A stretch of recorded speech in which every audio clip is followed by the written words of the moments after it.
Welcome back to our channel, where we help you master your money. Today, we're talking about personal finance management, tips for effective budgeting and saving. So let's dive right in. So before we get started, make sure to hit the like button, also subscribe to my channel. 1. The 50-30-20 rule. Balance spending and saving. Essentials, 50%. This portion of your income should be allocated to the necessities in your life, such as housing, groceries, utilities, health insurance, car payments, and other essential needs. If you're spending more than 50% of your income on these items, you may need to either reduce your costs or increase your income. Personal wants, 30%. This category includes all the things you want but don't necessarily need. This could include dining out, subscriptions, hobbies, shopping, and other non-essential expenses.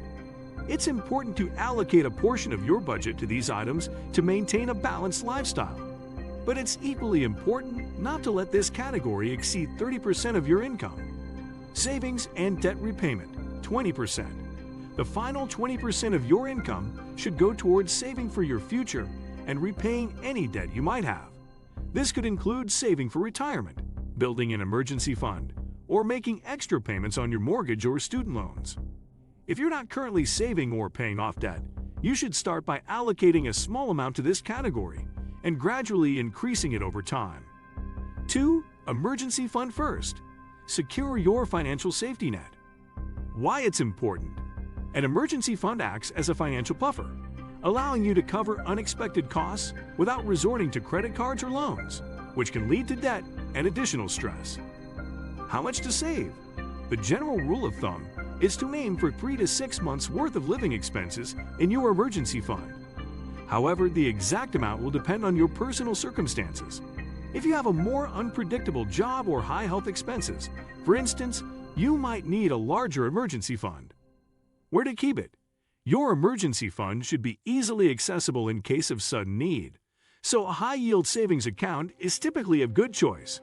These accounts offer higher interest rates than a regular savings account, allowing your money to grow while it's waiting to be used. 3. The zero-based budgeting approach. Every dollar has a job. Identify income sources. Start by determining exactly how much money you'll be earning in a given month. This includes your regular salary, any side jobs, and any other sources of income. List expenses. List all your monthly expenses.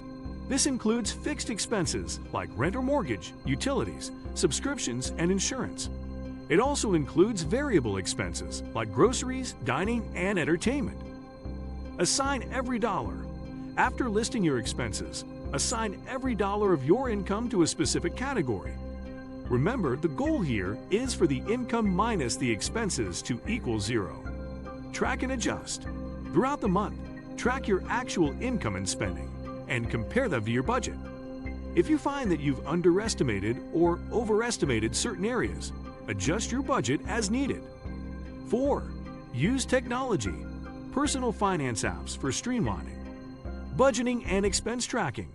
Apps like Mint, YNAB, You Need a Budget, and Pocket Guard can help you create budgets, categorize expenses, and track your spending in real time. They link to your bank accounts and credit cards, providing a comprehensive view of your financial situation. Automated saving and investing.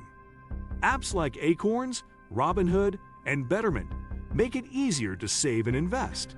For example, Acorns rounds up your purchases to the nearest dollar and invests the difference, while Robinhood and Betterment allow for easy investing in stocks and ETFs. 5. Periodic expense planning. Prepare for the unexpected. Identify your periodic expenses. Start by making a list of all the expenses you expect to pay on a non-monthly basis over the course of a year. Don't forget to include less frequent expenses, such as home maintenance or vehicle repairs. Estimate the total cost. Once you've identified all your periodic expenses, estimate how much each one will cost. If you're not sure, it's better to overestimate than underestimate. Divide by 12. Add up the total cost of all your periodic expenses, and then divide this number by 12. This gives you the amount you need to save each month to cover these expenses. Create a savings category in your budget Create a new category for periodic expenses. Each month, set aside the amount you calculated in Step 3 into this category. 6. Retirement savings priority. Future-proof your finances. Start early. The sooner you start saving for retirement, the more time your money has to grow through the power of compounding. Even small amounts saved in your 20s can grow substantially over several decades. Take advantage of Employer Match. If your employer offers a retirement savings match, such as a 401 match, be sure to contribute at least enough to get the full match. It's essentially free money towards your retirement. Maximize tax-advantaged accounts. Use retirement accounts like 401(k) and IRAs, which offer tax advantages. Contributions to a traditional 401(k) or IRA can be tax-deductible, and the investments grow tax-deferred. Roth 401(k) and Roth IRAs are funded with post-tax dollars, but withdrawals in retirement are tax-free. 7. Frugal living. Save money through mindful spending. Needs versus wants. Develop a habit of differentiating between needs, essentials, and wants, luxuries. This can help reduce impulsive purchases and unnecessary spending. Shop smart.